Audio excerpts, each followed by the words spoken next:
How do you pay homage to your franchise during a milestone anniversary? Create a parallel world featuring deceased characters from your current entry, and throw in a few blasts from the past for good measure. Once again, we're about our business of providing you, the viewer, with a richer experience by exploring the things that make the PSO2 universe what it is. My name's Zeo, and I'll be your lore keeper. Today, Elise Landale, the Sword Maiden of Quento, takes the spotlight. Longtime fans of the franchise may already recognize that name, but if you don't, well, Zeo's gonna give you a little history lesson. Let's go all the way back to the year 1987. Yeah, here goes Zeo on another expository trip. Don't lie, you know you love it. 1987 was a seminal year for gaming and pop culture on both sides of the Pacific. The global backbone for the internet was taking shape, but it would still be a couple years before its commercial rollout. The video game industry was well into its renaissance here in the West, with Nintendo having an iron grip on the console market. 1987 would give root to a number of beloved franchises. This is the year that gave us Metal Gear, Mega Man, Street Fighter, and one other popular JRPG franchise.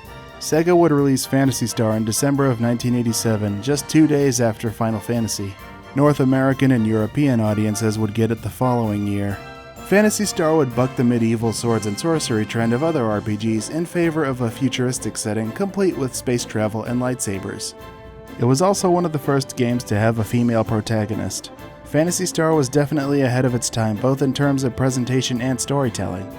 The team would include Rieko Kodama and Yuji Naka, both of whom would go on to produce Sonic the Hedgehog. The story of Phantasy Star follows Elise Landale, or Elisa if you prefer, on her quest to avenge her fallen brother Nero and liberate the Algol solar system from the tyrannical King Lassic.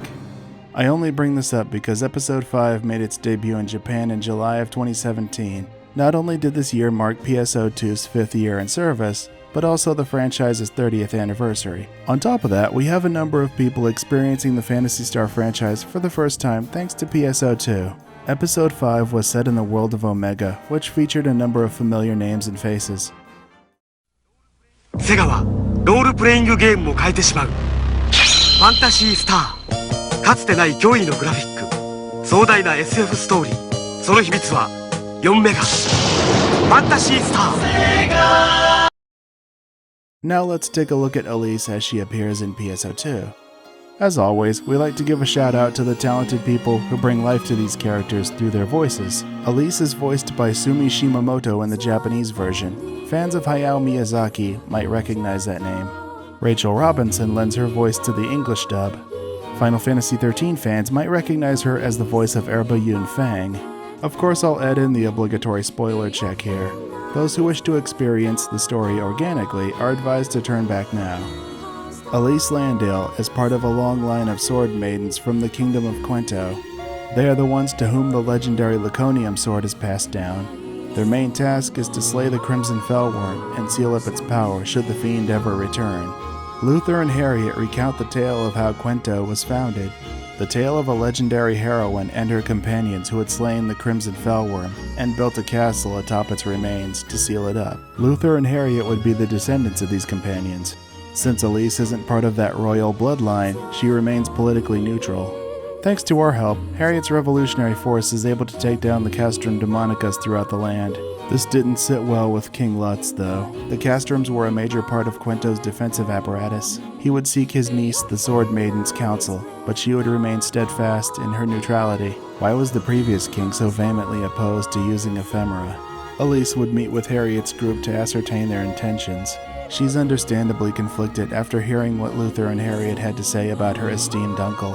How could one so kind and noble fall so far into madness? But their meeting was cut short when a castrum was called forth near the camp. It was clear that Lutz's abuse of ephemera had gone too far, and it was time for an intervention. The revolutionary force would make its way to the castle, where Lutz would make his last stand. With Lutz now gone, it was time for Quento to fill the power vacuum and move forward. But they had another problem to deal with. The Crimson Fellworm was back. But this one was different. Thanks to Elmir, the soul of the departed King Lutz would merge with the dragon, but this supercharged abomination was too much for even the mighty Sword Maiden to handle. Luther would absorb the ephemera powering the fiend, allowing for it to be sealed up. This would in turn set Lutz's soul free. He was no longer a slave to the ephemera that twisted his mind and his spirit. Elise would stay behind to watch over the seal should the Crimson Menace ever return. While the Elise on Omega and her counterpart on Algol have a number of similarities, there are some key differences here though. Both women sought to dethrone a tyrannical ruler, but for very different reasons.